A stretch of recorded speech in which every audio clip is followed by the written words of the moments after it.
Été 2006. Le Liban est en partie défiguré par 34 jours de bombardements israéliens. 1200 civils libanais ont été tués. Le 14 août, Israël et le Hezbollah acceptent la résolution 1701 de l'ONU qui met fin aux hostilités. La France décide d'envoyer 1600 hommes en renfort de la FINUL, la force intérimaire des Nations Unies présente au Liban depuis 28 ans.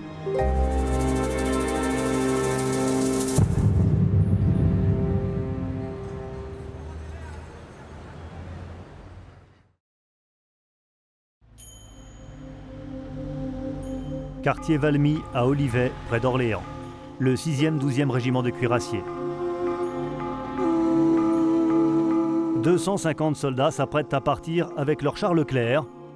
Destination Liban.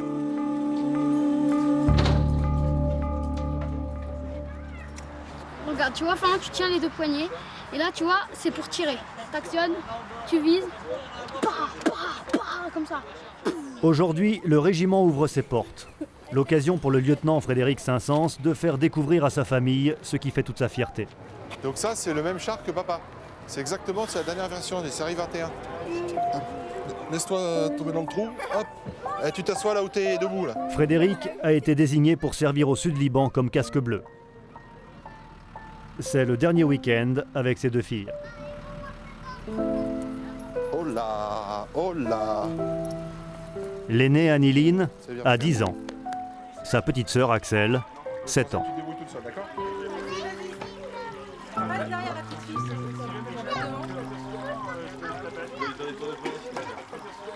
C'est génial avant le départ de passer une journée en famille, dans son environnement professionnel et de pouvoir leur faire vivre tout ce que je vis au jour le jour.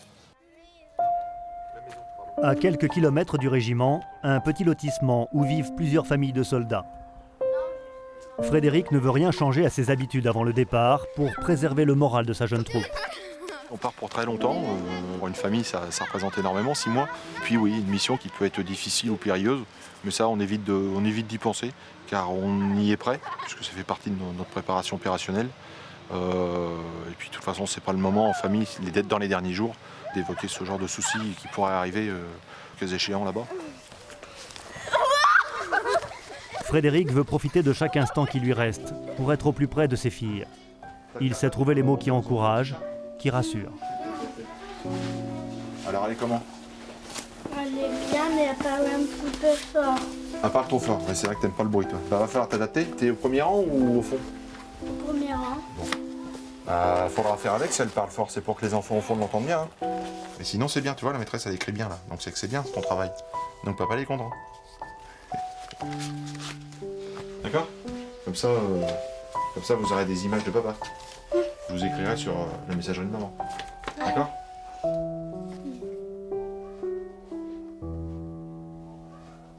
Papa, il a dit que s'il était par exemple dans son char et que ça craignait rien, mais s'il était dans une autre voiture et qu'on lui tirait dessus, c'était dangereux.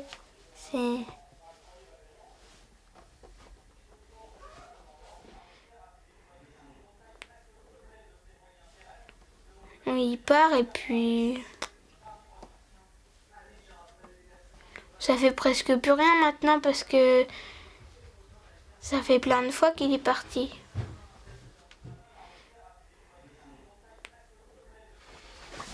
Qu'est-ce qu'il y a, Néline ? Qu'est-ce qu'il y a ? Mais rien. Bah si tu pleures, c'est pas normal. Pourquoi tu pleures ? Parce que je m'en vais. Comme l'autre jour où tu m'as dit que t'avais peur pour mon départ. C'est ça ? Et t'as peur de quoi ? Faut me dire pour que je te donne des réponses si tu me dis pas. Tu redescends voir la télé, Axel ? Ouais. T'as peur de quoi ? Comme l'autre jour. Bah oui, mais l'autre jour tu m'as dit que t'avais peur pour mon départ, c'est tout. Bah oui, c'est tout. Bah, tu sais que je pars 6 mois, tu sais que tu passeras pas encore une fois Noël avec papa. Comme l'année dernière, mais ça c'est pas grave. Ça empêche pas le Père Noël de venir, ça. Te voilà rassuré ou t'as encore des questions ? Parce que moi, il faut pas que je parte avec Anine qui pleure. Hein ? Et voilà, elle est repartie. C'est une Madeleine. Elle pleure facilement. Hein? Oui. Faut pas que tu sois inquiète, hein? Allez. Christelle a l'habitude de ses départs. Cela fait 15 ans qu'elle partage la vie de Frédéric. Ensemble, ils ont appris à faire front pour aider leurs enfants à supporter les séparations. Ah bah on a des moments de solitude, des moments d'inquiétude, des moments de pleurs aussi, oui, effectivement. Ça c'est normal. Comme je vous l'ai dit, je suis quelqu'un de normal, pas exceptionnel, je suis pas un surhomme. Et bah oui, c'est normal, je ris, je pleure avec mes filles, et puis voilà, c'est la vie. C'est la vie, et puis j'ai mon métier pareil, à côté. Un petit chat. Ouais. Ouais.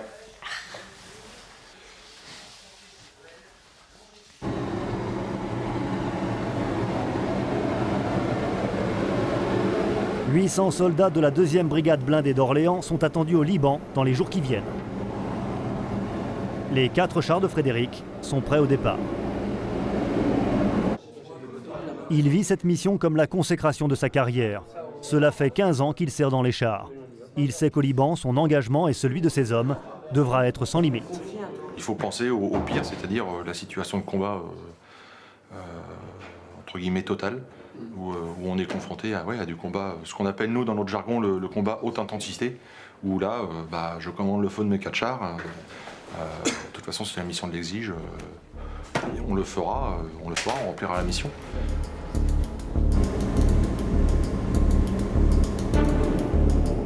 Le Leclerc, un monstre de 54 tonnes d'acier et de technologie. Les spécialistes le jugent comme le meilleur tueur de chars actuel, capable de tirer en roulant à 50 km/h dans toutes les directions, avec une précision redoutable.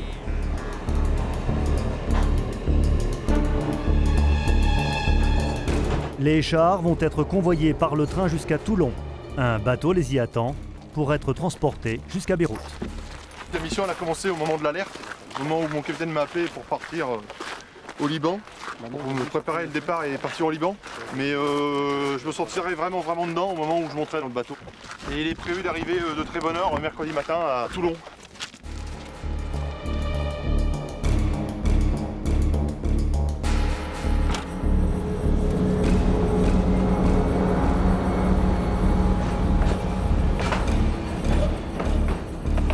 Dans 6 jours, les 13 chars de l'escadron seront au Liban.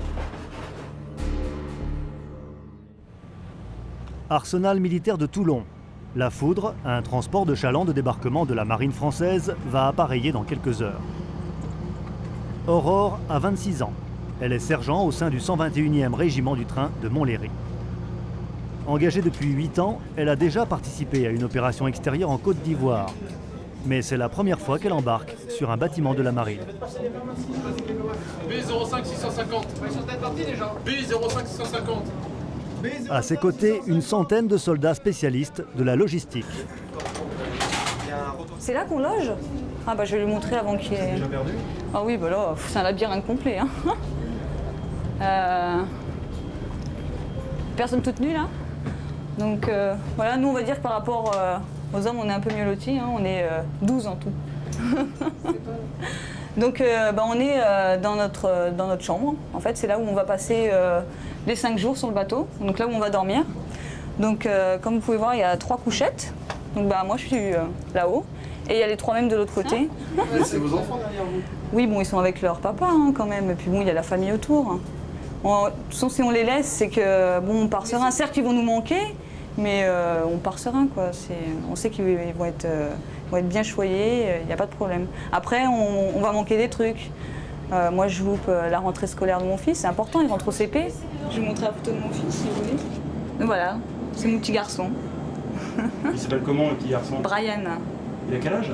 Il a 6 ans. En plus, dès que je peux l'avoir au téléphone, donc je lui parle, il comprend. Et puis bon, il a l'habitude, hein, il est né dans un environnement de militaires. On est tous les deux militaires, mon ami et moi, donc forcément, il a l'habitude. C'est l'heure de larguer les amarres.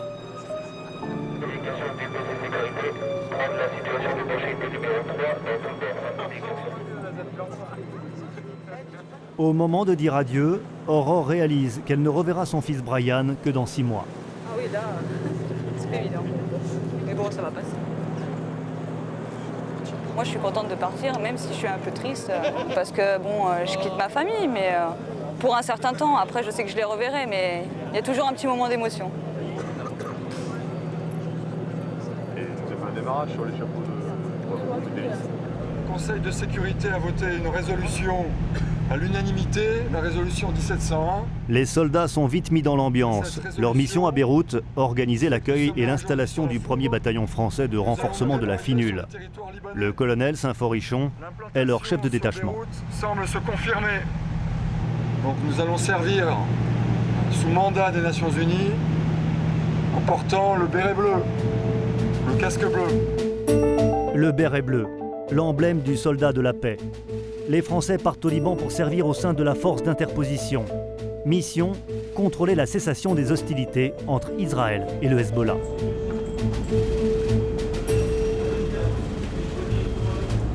Moi, c'était un peu mon rêve, parce que quand je me suis engagée à l'époque, c'était les premiers conflits en Bosnie, donc de voir les casques bleus à la télé, à la base, c'était vraiment pour ça que je m'étais engagée.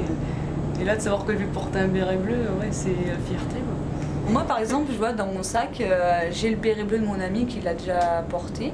Donc pendant 1 mois, il m'a donné le sien, il me fait bah, tiens, tu le feras voyager encore une fois. Donc ouais, moi je vais être contente de mettre le sien. Ouais. Il y a quelques jours, les troupes de l'ONU ont fait l'objet de menaces de la part de groupes radicaux islamistes, tels que Al-Qaïda. Durant la traversée, les séances d'instruction, d'information se succèdent. Quand l'ONU va parler de désarmement du Hezbollah, il faut faire attention, il faut faire la part des choses. Désarmer le Hezbollah, c'est-à-dire le type avec sa Kalachnikov, c'est inconcevable. C'est comme si on le castrait. C'est-à-dire que intellectuellement, pour les gens au Liban, ça se fait pas. Par contre, le désarmement du Hezbollah, lui enlever les missiles, lui désorganiser cette défense, c'est ce que veut Israël. Il y a un problème de vocabulaire. Le désarmement du Hezbollah, on parle bien de l'armement lourd. Au Liban, la menace terroriste est très forte. Les Français y ont déjà payé un lourd tribut. Un pays déchiré par la guerre depuis plus de 3 décennies. Il y a 23 ans, les parachutistes français, partis à Beyrouth au sein de la force multinationale de sécurité, s'étaient retrouvés pris au piège. Drakkar, une vision de cauchemar. Le dimanche 23 octobre 1983 à 6h20, 2 explosions secouent Beyrouth. 2 camions bourrés d'explosifs percutent le QG des Marines américains et le Drakkar, l'immeuble des soldats français du 6e régiment d'infanterie parachutiste. 241 Marines et 58 para-français y laissent la vie.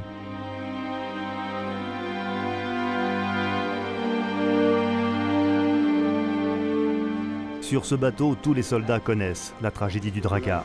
C'est arrivé quand j'étais enfant et je me souviens parfaitement des images, ça reste à ma mémoire. Et c'est vrai qu'aujourd'hui, de cette expérience, on a tiré des savoir-faire, notamment pour la protection de tous nos sites, de façon à éviter des pertes de ce type-là. À mort, c'est toujours une catastrophe, toujours. Et le souci permanent de tout chef, c'est de revenir à la maison avec tous les hommes qui l'ont accompagné sur la mission. Après 5 jours de traversée, la foudre arrive au large de Beyrouth. Le colonel Saint-Forichon donne les dernières recommandations avant de débarquer. Alors là, j'insiste là-dessus. Oui. Béret sur la tête. Je n'ai pas fait porter le béret sur la plateforme à cause du vent. La tenue doit être impeccable, nous représentons l'armée française. Ensuite, pas de gadget. Le couteau Schlass là, de Rambo, ceinturon avec 36 dents pour découper le sanglier. Non. Bon, on évite les lunettes de soleil de Zozo, le machin avec pointu de couleur rose, sachant qu'au minimum, il y a les lunettes qui ont été perçues dans les régiments qui font partie du pactage outre-mer. Bon, elles ne sont pas très sexy, mais ça protège du soleil, c'est ce qu'on leur demande. C'est ma fierté, c'est ma fierté. C'est mon truc à moi, c'est mon petit bout. J'ai pris l'hélico aussi.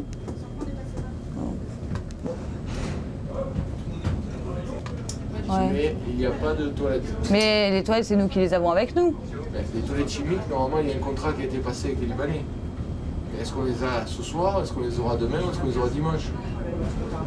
Donc il faut faire le maximum avant de débarquer. Ouais, excusez-nous, mais bon, ça se contrôle pas, mon agent chef. Hein. Et en plus, on part n'importe où, faire ça qui Oh là là, mais vous, ça va, vous aurez pas de problème. Nous, on va avoir un peu plus de mal. Hein. Si vraiment il y a des soucis, on a des bâches, on tire une bâche. Ah bah c'est clair, hein. Ah bah, je pense que On tire une bâche et puis on va faire ça comme ça. Enfin, moi j'en ai une de bâche, hein, au pire. Moi j'ai des piquets, j'ai la bâche et j'ai la corde. Hein. Pas de problème, me fait des toilettes. Hein. À l'arrivée à Beyrouth, l'excitation se fait sentir. Le rythme s'accélère. La centaine de soldats de la logistique va devoir monter en 3 jours un camp capable d'accueillir le gros de la troupe. Quand il y en a 200 qui vont se pointer. Et apparemment il est climatisé le truc. Je la sens pas moi la clim. Ah ouais, c'est grand. Aurore et ses camarades rejoignent ce qu'ils appellent dans leur jargon la ZRA, la zone de regroupement et d'attente. Dans ce hangar géant, ils doivent monter en quelques heures plus de 1000 lits de campagne pour accueillir les soldats qui arrivent.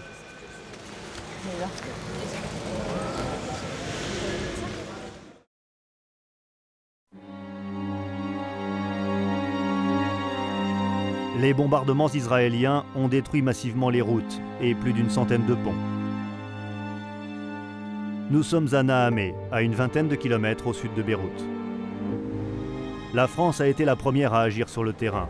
C'est l'opération Baliste, un accord direct avec le Liban dans un but humanitaire.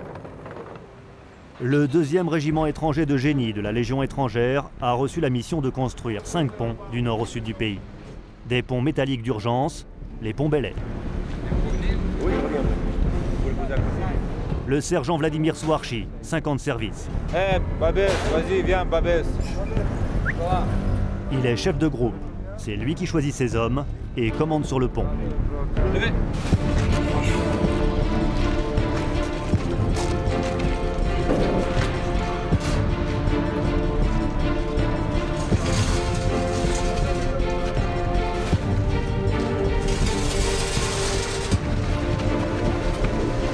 Des premières lueurs du jour à la tombée de la nuit, ces légionnaires accomplissent un travail de forçat, dans la poussière et la chaleur étouffante du bitume.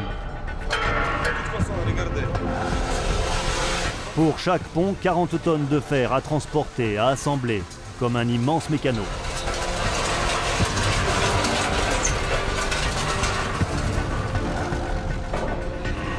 C'est fatigant, je peux vous dire que c'est fatigant parce que les pièces sont lourdes, c'est 250 kg. C'est difficile. Mais c'est pas grave, regardez, ils sont tous costauds et forts. Hein. L'un des 2 tabliers du pont a été détruit par une bombe. L'autoroute est coupée en 2. Il faut rétablir la circulation le plus vite possible. Depuis 4 jours, la section de sapeurs a engagé une course contre la montre.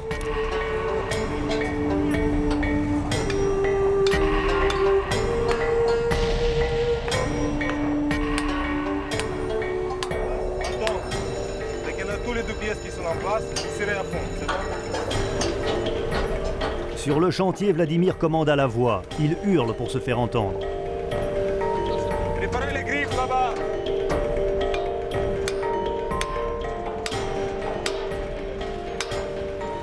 Vous voyez, c'est très difficile parce que c'est un grand hiver. On a obligé de monter panneau à la main, passer haute. Un travail d'équipe où chaque geste est coordonné, maîtrisé avec rigueur, une précision implacable. La moindre faute d'inattention peut être fatale.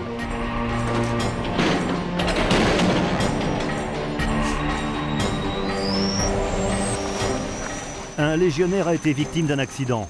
Il a reçu une poutre sur le pied. Il est aussitôt évacué sur le Sirocco, le navire hôpital de la marine française.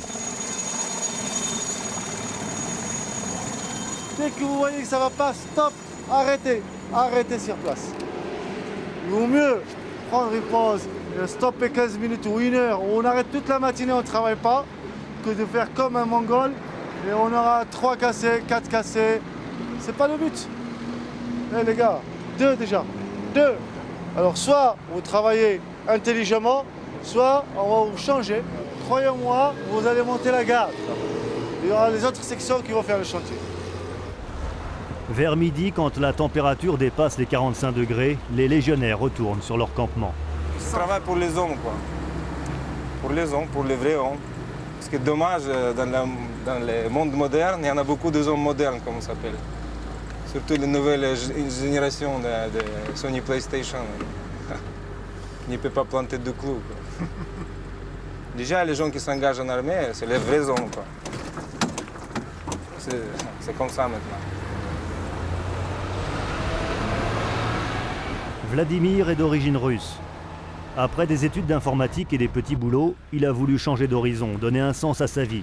Il s'est engagé dans la Légion. Bienvenue. Pour cette mission, il est logé avec le reste du détachement dans une école toute neuve, épargnée pendant les bombardements. Il s'estime choyé. Lors de sa dernière opération en Côte d'Ivoire, il avait passé 5 mois dans la jungle, sous la tente. Qu'est-ce qui se passe? Pourquoi tu n'es pas content? Moi je cherche, je suis comme bâtard toute la journée. Voilà, la section est logée ici. Pas mal, un petit peu trop serré, mais c'est en même temps un magasin, armoirie. Le sergent Souarchi veille sur chacun de ses hommes. Avec eux, c'est la première fois qu'il construit un pont en situation réelle. C'est très utile, je trouve, parce qu'on aide la population civile qui sont victimes, de guerre. Quoi. Surtout le premier pont qu'on a construit ici, c'était trop vite, parce qu'ils ont été intéressés, parce que c'était le premier pont. Et après, ça devient difficile, ça devient la routine, même pour moi. Je fais déjà ça. Vous comprenez, la première fois, c'est comme faire l'amour. La première fois, c'est intéressant, c'est difficile. Oui, après, oui, nous avons plus d'expérience. Mais ça donne autant de joie de construire un pont pour la première fois que de faire l'amour pour la première fois? Non,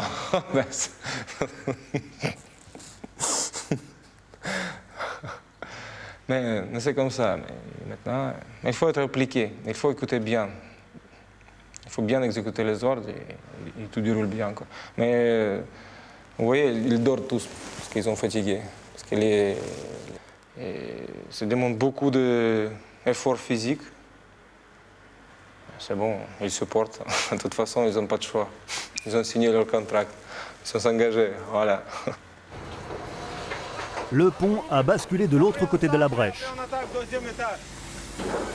Il faut le tracter, le pousser. C'est toute la section qui fait bloc. Vladimir dirige la manœuvre.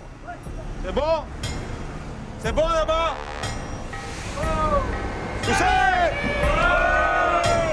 Poussez!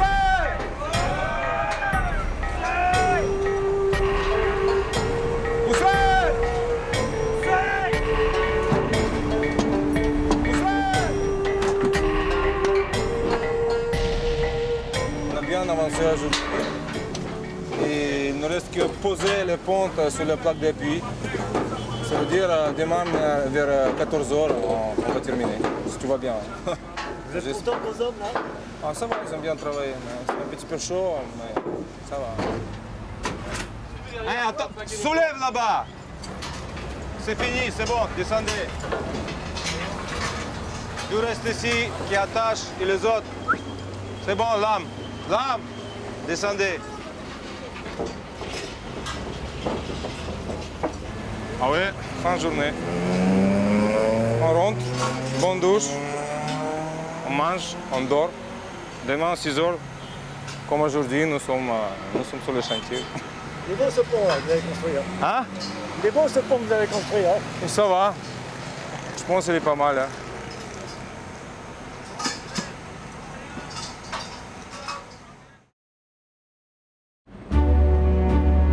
Retour à Beyrouth. Les chars Leclerc sont arrivés. Le fer de lance du contingent français de la nouvelle finule. Avec eux, c'est tout un arsenal militaire. De l'artillerie lourde, des radars Cobra, des missiles solaires. 900 hommes qui arrivent par vagues successives. Ils vont rejoindre la zone de regroupement et d'attente. Séjourner quelques jours à Beyrouth avant d'être déployés au sud. Les soldats ne sont pas machistes, et l'exception faisant la règle, c'est Aurore qui se retrouve de corvée de linge. Depuis le départ, c'est la première machine qu'on arrive à faire, donc on est très contents, donc on y met tous du bon cœur. Hein. Donc on lave le linge de tout le monde. Rempli. Il y avait beaucoup de sacs, donc on y a passé la journée, mais là ça y est, c'est le dernier là, celui-là. Après c'est fini. Demain ce sera quelqu'un d'autre.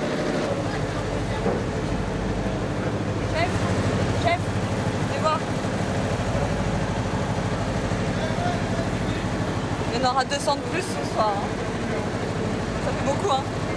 Donc tout ça, c'est des soldats qui viennent d'arriver. Ils vont prendre leurs consignes et après, ils vont rester quelques jours avec nous, le temps de faire leurs papiers, peindre leur véhicule. Donc on va vivre avec eux, ils vont manger avec nous et ça fait encore du monde et du monde et du monde. J'ai rien à faire, j'ai un peloton qui tourne tout seul et j'ai même pas besoin de m'occuper de mes affaires puisqu'ils m'ont déjà tout amené. C'est du grand luxe, même si ça paraît un peu pénible d'habiter tous les uns à côté des autres. Les 1000 lits sont occupés. Dans ce camping géant, Aurore a réussi à aménager son petit coin. Là-bas, au fond à gauche. Et finir les inventaires. Jusque là, c'est chez moi, parce que là, le sac ici, et là, à la limite, c'est le miroir, normalement. À moins que je crois que le t-shirt, c'est le mien, j'ai dépassé ma limite, je vais changer.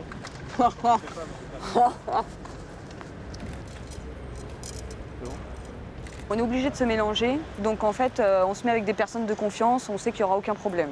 Nous, on change dans la moustiquaire, je veux dire, on ne se déshabille pas comme même là, mais bon, je veux dire, il n'y a pas de problème, eux, c'est des gens sérieux, ils ne vont pas aller nous regarder ou quoi. Justement, c'est pour ça qu'on est avec eux, parce qu'on sait qu'on n'aura aucun problème. Le quartier général de la Finule est installé au sud du Liban, à Nakoura, tout près de la frontière israélienne. La résolution 1701 de l'ONU a autorisé le déploiement de 15 000 casques bleus dans une zone tampon, en bleu, située entre le fleuve Litani et Israël. La Finule renforcée a reçu pour mission d'accompagner et d'appuyer les forces armées libanaises implantées au sud. Le but est d'interdire toutes les armes dans la zone bleue. Le général français Alain Pellegrini commande la Finule depuis presque 3 ans. Vous allez où là, mon général?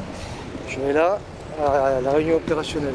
Comme chaque matin, le général Pellegrini assiste à la réunion de son état-major multinational. Une dizaine de nations y sont représentées. Le patron de la Finule est face à un problème. Le manque de terrain pour loger les milliers de casques bleus qui arrivent chaque semaine. L'un de ses adjoints lui annonce que pour loger le contingent italien, les autorités libanaises proposent une décharge à ordures. That's the reason why they recommended to remove and then to cover. Because it is... We have not to accept this. We cannot accept this. No, I'm sorry, but we don't accept. Okay. We stop. We cannot accept this. Okay. No, we stop. We stop. And for the Rikis and for the second wave now, it's clear that we cannot accept any contingent more before mid-October. It's clear. Okay, anything to add? Have a nice day. Thank you, gentlemen. It is not acceptable that they propose you a garbage dump. What is this? But it's not really that they proposed it to us. We went to them and we said, is this land available? So that's the nuance I want to bring, because we cannot really blame the Lebanese authorities for that. We have the... It is their problem. They are the host nation, okay? If they want us, they have to manage. If they don't want, we leave. It's clear. It is their job. Yeah. But they have not assumed that responsibility. They haven't been... They have to. Proactive and come to us and say, we have this to offer and all that. We have to, right? We stop. C'est à la demande du Liban que les casques bleus arrivent. Le général veut placer le gouvernement libanais devant ses responsabilités. Il dénonce un manque d'implication. Il faut qu'on nous donne de la surface pour pouvoir s'installer. Il faut planter nos tentes. Il faut poser nos containers. Il faut garer nos véhicules. On ne va pas rester au bord des routes pendant... on a un mandat qui est d'1 an, mais d'1 an qui sera peut-être renouvelé après. Donc il faut quand même s'installer pour durer. C'est pas une petite installation provisoire.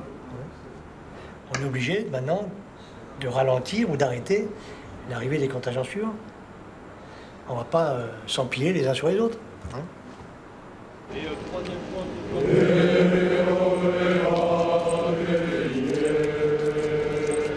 À Beyrouth, les soldats continuent d'affluer. Le peloton de Frédéric doit percevoir les gilets pare-balles, les casques, les bérets et munitions. Le peloton, ça tombe bien que vous soyez là. Regroupez-vous, tout le monde est là, dans ceux qui doivent être là. Je sais que la grande majorité d'entre vous avez déjà perçu une frag. Je veux qu'avant de partir d'ici, vous vérifiez tout. Vous vérifiez que vous avez le cutter, les groupes sanguins, que les plaques sont dans le bon sens, etc. etc. Petit. petit. Chaque soldat vérifie son gilet pare-balles. Coupés de toute information radio ou télévisée, les soldats ne lisent que de rares articles affichés dans le camp. Nous, on a nos chefs, ils nous disent ce qui se passe et on leur fait confiance à eux. Et les articles des journaux, ben, on lit, mais nous, les bonnes paroles qu'on prend, c'est nos supérieurs. Après, les journaux racontent ce qu'ils veulent. Salade de pâtes au saumon, j'ai choisi. De toute façon, quand on a faim, on n'a pas le choix. Il faut bien manger. Donc, mais bon, des fois, on imagine ce qu'on pourrait avoir dans notre assiette. Ça fait mal au cœur, des fois. Hein? Une bonne raclette à l'eau. Allez, il va y avoir des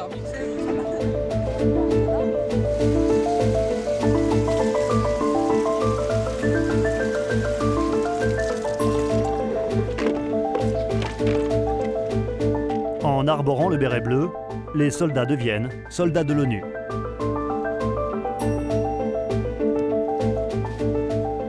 La gueule. Ça a de la gueule, effectivement, je pense. C'est le but, d'avoir de la gueule.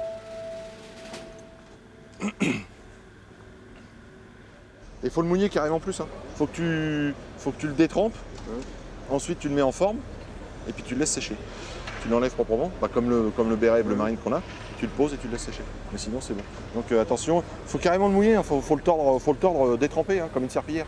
Faut pas s'embêter. Ouais, je te laisse y aller. Je suis à la 3. Je repasse te voir après. Frédéric a été convoqué par son capitaine, qui lui réserve une bonne nouvelle. Et là, on commence à partir un peu dans les dispersés, là, partir par exemple. C'est mon peloton qui sera le premier peloton de Leclerc à rentrer au Sud-Liban, comme ça a été mon adjoint qui a été le premier à piloter un char qui a débarqué sur le sol libanais. Pour l'instant, le peloton a beaucoup de chance d'être le premier à débarquer, d'être le premier à descendre en zone sud. Il ne reste plus que 24 heures à Frédéric et ses hommes pour préparer leur départ. Ce sera pour tous une plongée dans l'inconnu, dernier moment de répit. Là, j'attends mon tour pour aller à la douche, quoi. Je crois qu'ils sont pas pressés, en fait. Mais les ordres, c'est normalement, on doit rester 4 minutes sous la douche. Là, apparemment, c'est un petit moment là qu'il y est, donc on va voir. C'est bon? Il est propre? Ouais, c'est bon. Hein? Ouais, c'est bon. C'est bien? Vous avez un petit robinet. La petite pochette pour le savon. La petite pochette pour le linge propre. Une claquette. Ah oui, c'est tout un art. Le petit bac pour les chaussures. Et une petite élite là. Vous souhaitez aussi un élite? Merci.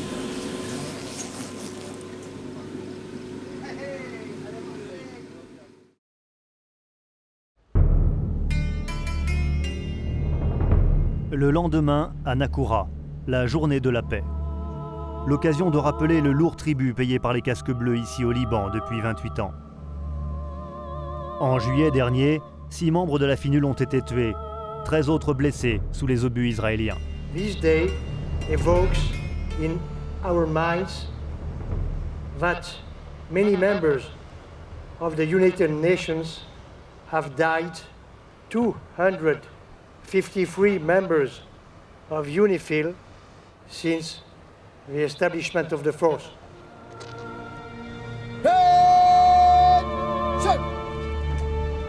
Avec les nouveaux renforts, le général veut faire oublier l'ancienne FINUL. Dans quelques jours, il possédera les armes de la dissuasion. Chars, blindés, armements et règles d'engagement. Personne ne pourra plus s'en prendre impunément aux soldats de la FINUL. C'est une liste de règles, c'est le cas de le dire, qui vous disent, cas par cas, quand vous pouvez utiliser la force, quand vous ne pouvez pas l'utiliser, et jusqu'à quel niveau vous pouvez l'utiliser. Un obstacle sur une route, on nous barre une route, on dit maintenant vous ne pouvez plus passer. On fera en sorte de passer. Le niveau extrême, c'est le tir à tuer. À partir du moment où j'ai mes règles d'engagement et qu'elles sont signées, je n'ai pas besoin de demander à New York l'autorisation de les appliquer. Je veux dire qu'entre ici et New York, hein, c'est un compte-rendu a posteriori la plupart du temps. On règle d'abord le problème et après on rencontre. Avec à leur tête un chef qui a les pleins pouvoirs, les casques bleus imposent à nouveau le respect. Ils retrouvent leur véritable autorité de soldats de la paix.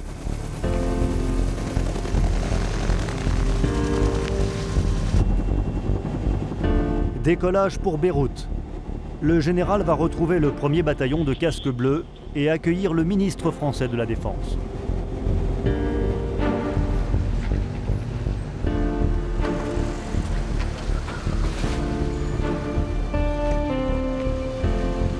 Général Pellegrini, commandant l'infini. Très bien. Très bien. J'ai obtenu que vos ordres soient précis, que vos règles d'engagement soient robustes, que vous puissiez opérer avec rigueur, vigueur et fermeté. Merci. Ça y est, c'est bon? Allez. Le désarmement de Hezbollah, est-ce que ça c'est une tâche principalement pour des forces libanaises? Le désarmement du Hezbollah n'est pas l'affaire de l'infini. Vous faites une fixation là-dessus, nous on ne la fait pas du tout. Nous, notre mission, c'est d'avoir une zone entre Litanie et Ligne Bleue où il n'y a aucune arme illégale et zone à partir de laquelle on ne puisse pas engager des actions hostiles. Sur le port de Beyrouth, les blindés aussi revêtent les couleurs de l'ONU. 16 litres de peinture par char. Les 4 Leclerc de Frédéric, qui portaient les noms glorieux de la campagne de France, sont débaptisés, remplacés par un numéro matricule des Nations Unies. Un coup dur pour les anciens de l'escadron. Les pilotes, vous me vérifiez les VCH et les VTI, toute l'optique, qu'il n'y ait pas eu de peinture dessus, qu'on profite d'être ici avec les produits pour... Et tu vois, là par exemple, je vois il reste une trace sur l'épiscope avant du tireur. Faut pas hésiter à la faire. Faut faire tout ce que vous pouvez faire maintenant, parce qu'une fois qu'on sera dans le sud, du diluant, on va pas trouver sous une pierre, on trouvera plutôt des scorpions. Ça fait bizarre car nous n'en avons pas l'habitude, forcément. Même si la première réaction a été de se dire on n'est pas en blanc, on va être beaucoup plus vulnérable parce que beaucoup plus visible. Là au moins, si quelqu'un ouvre le feu sur un véhicule des Nations Unies, que ce soit un véhicule léger ou un char, eh bien ça aura été fait délibérément. Et quelque part, en fait, c'est une sorte de protection.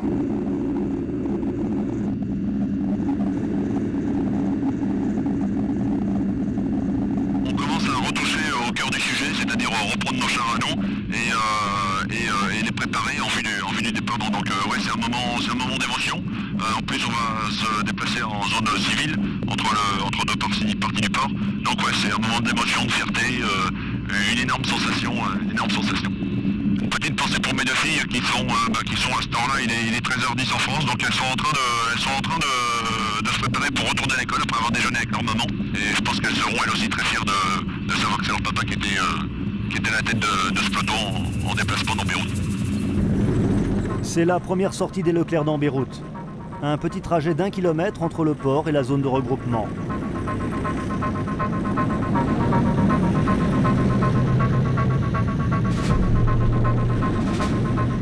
Frédéric, entre fierté et appréhension, découvre les réactions de la population.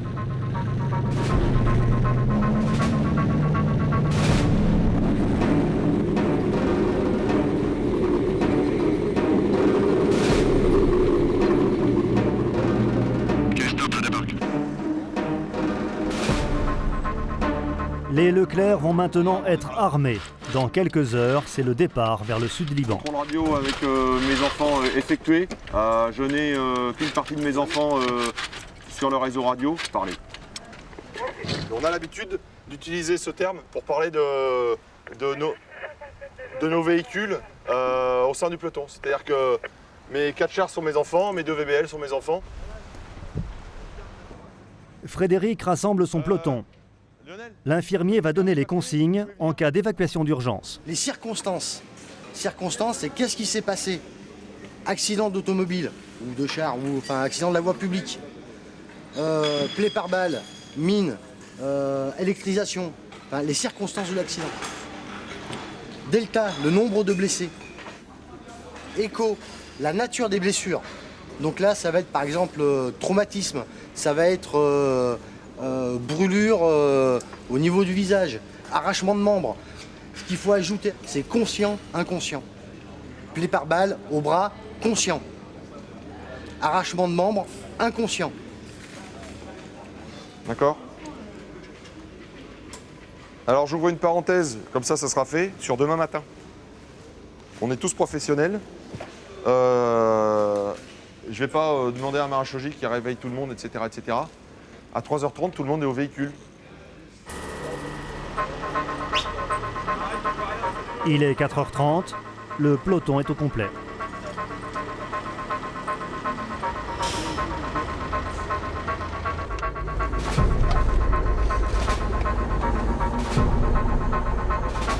Moteur!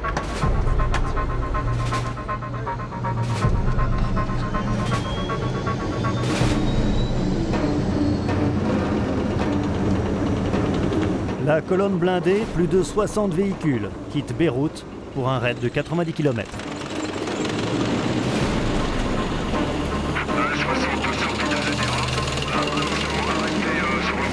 L'heure matinale a été choisie pour éviter les encombrements dans la capitale. Direction le sud. 7 heures de route pour rejoindre Derkifa dans la zone bleue de la Finule. Passé le fleuve Litani, la colonne entre en zone opérationnelle. Bienvenue au sud Liban. Chaque village Hezbollah arbore les portraits de ses héros.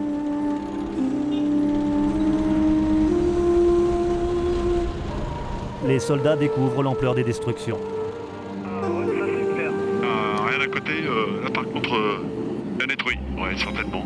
Ils n'ont pas fait de détails. Ouais, c'est ce qu'on appelle précis.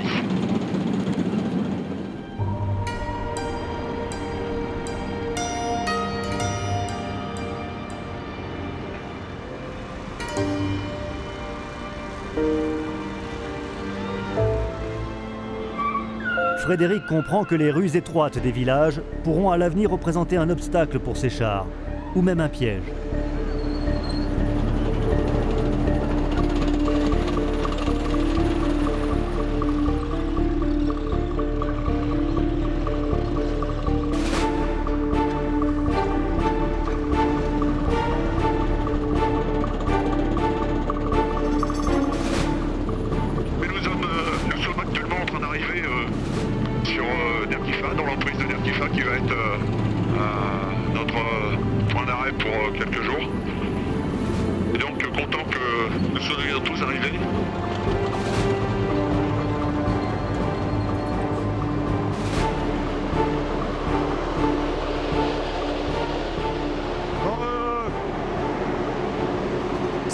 Sont véritablement des endroits dangereux pour un peloton de chars. C'est facile d'arrêter un char dans un village avec une voiture, avec une personne qui passe devant, par exemple, qui s'arrête, une femme qui s'arrête, je ne vais pas l'écraser, c'est évident.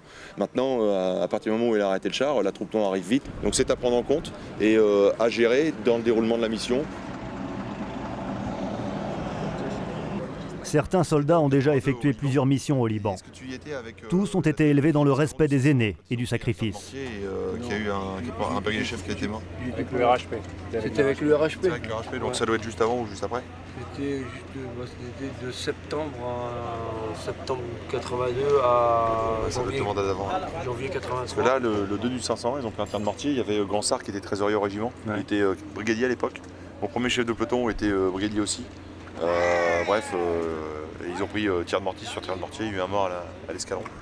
Le commandant Mestro chez nous qui avait été vachement blessé. Le caporal-chef Dauphin, on avait eu un mort chez nous à Carcassonne. Le ministre de la Défense est venu saluer les héros du jour, les équipages des Leclerc. Chef de peloton de Charles Leclerc. Bien. Alors la route La route s'est bien passée, il a fait très chaud. Vous êtes sorti de Beyrouth sans problème? Sans problème. On vous a regardé? J'étais en tête de colonne et les gens avaient un regard étonné selon qu'on avance de plus en plus dans le sud. Il y a certains gestes qui ont été relativement désagréables.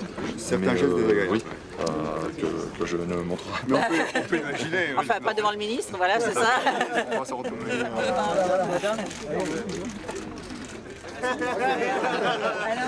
Voilà.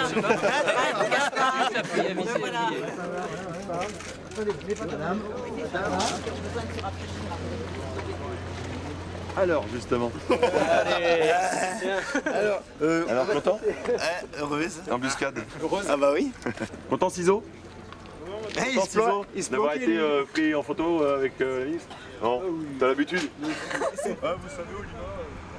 Le principal ennemi des casques bleus, ce sont les mines. Au moins 1 200 000 sous-munitions ont été répandues par l'armée israélienne lors des bombardements en juillet dernier dans le sud Liban. Une zone déjà truffée d'engins explosifs depuis 30 ans. Ok. C'est pourri, ce côté-là. Il y a toute la frontière, tous les mecs qui sont venus en 2000, là, ils disaient, les pisser sur la clôture, t'avais une mine qui pétait. Putain, c'est miné de... C'est pourri, quoi. Ah ouais, c'est pourri, c'est beaucoup de terrain, quoi. Mais ça m'étonnerait pas que à l'intérieur des terres, il y en a aussi. Hein. On a conscience que c'est pas une tâche facile qu'on nous impose, mais on va la remplir. Puis voilà, on est venu pour ça. Puis voilà, on part pas le pied à l'aventure comme ça, donc on s'informe et nous être informés avant d'avoir un incident. Une mine, ça fait tellement de dégâts. La consigne principale, c'est rester sur les axes. Pas s'écarter de l'axe. On va pas poser sa pêche en dehors de la route, quoi. On risque d'y laisser un pied, une main ou un membre.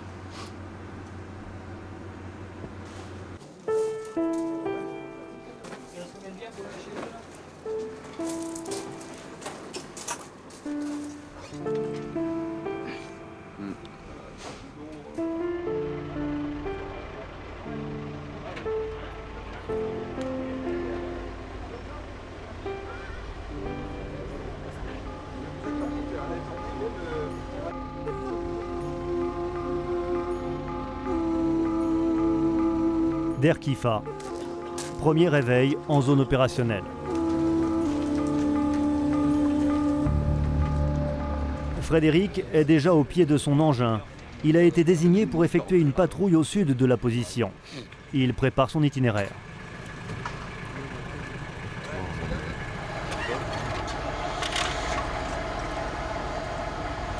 Avec moi par jaune 10.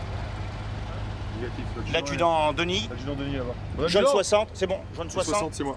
Lieutenant. Donc par ce VBL et les deux VBL de tête qui sont positionnés ici. Le lieutenant Saint-Saëns ouvrira la route. Je ne vais pas dire les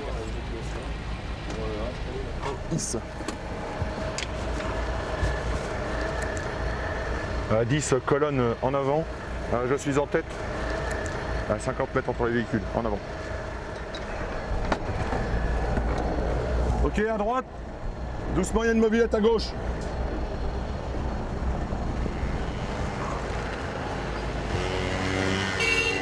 Ok, en avant. On va jusqu'au prochain checkpoint. Alors doucement. Ouais, comme la voiture. Moment tant attendu pour le lieutenant Saint-Saëns.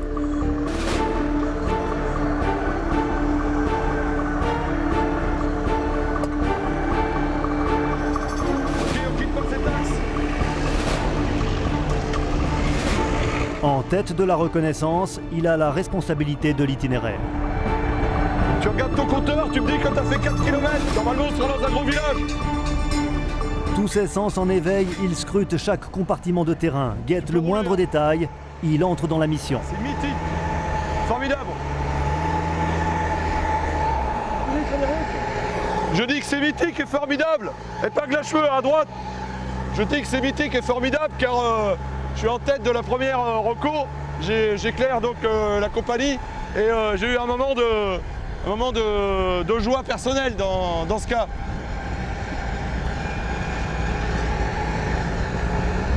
Tu roules pas trop vite pour qu'on trouve la piste qui part à droite. Frédéric va profiter de cette première sortie pour confronter sa carte avec la réalité du terrain. Non, non, avance, avance, avance. Il doit repérer chaque route, chaque piste et carrefour. Reste sur l'axe. Je te rappelle qu'on reste sur les axes. Ok, poursuis. Dans les prochains jours, il va y engager ses chars. La menace, elle peut venir du sud, elle peut venir du Liban, elle peut venir de partout. De partout, de partout. C'est ce qui est imprévisible dans ce pays.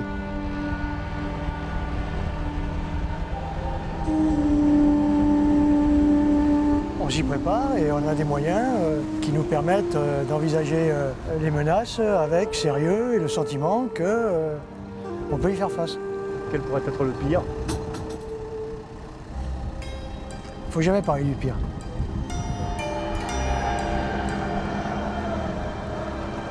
Deux jours après l'arrivée du contingent français au sud Liban, une marée jaune à la couleur du Hezbollah déferle dans la banlieue sud de Beyrouth. À l'appel de leur idole, Hassan Nasrallah, ils sont venus fêter la victoire contre l'armée israélienne. Nasrallah, l'homme du Parti de Dieu, considéré par les Israéliens comme le chef d'une organisation terroriste. Il refuse de parler du désarmement de sa milice. Il déclare être en possession de 20 000 roquettes. Une mise en garde à la communauté internationale. Un avertissement au casque bleu. Alors que Beyrouth s'endort au son des kalachnikovs, la mission périlleuse des soldats de la paix ne fait que commencer.